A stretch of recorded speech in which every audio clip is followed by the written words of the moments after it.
রাজ্যে মাধ্যমিকের ফল প্রকাশ। পাশের শতকলার হিসেবে সবচেয়ে নিচে কাছাড় ৪৯.13%, শীর্ষে ডিমা হাসাও ৮৮.23%।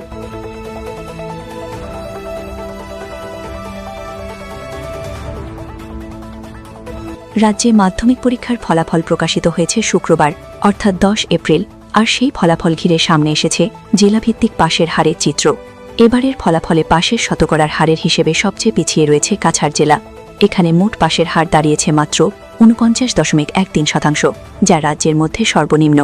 অন্যদিকে রাজ্যের শীর্ষে রয়েছে ডিমা হাসাও জেলা। এই জেলায় পাশের হার ৮৮.23%, যা উল্লেখযোগ্যভাবে অন্যান্য জেলার তুলনায় অনেক বেশি।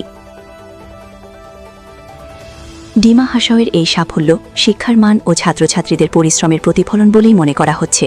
বিশেষজ্ঞদের মতে এবারের ফলাফলে জেলাভিত্তিক বৈষম্য স্পষ্টভাবে ধরা পড়েছে।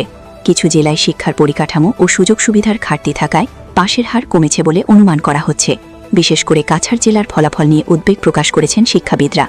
আগামী দিনে এই জেলায় শিক্ষার মান উন্নয়নের জন্য বিশেষ উদ্যোগ নেওয়ার প্রয়োজন রয়েছে বলেও মত তাদের। অন্যদিকে ডিমা হাসাওয়ের মতো জেলাগুলির সাফল্য অন্যদের জন্য অনুপ্রেরণা হয়ে উঠতে পারে।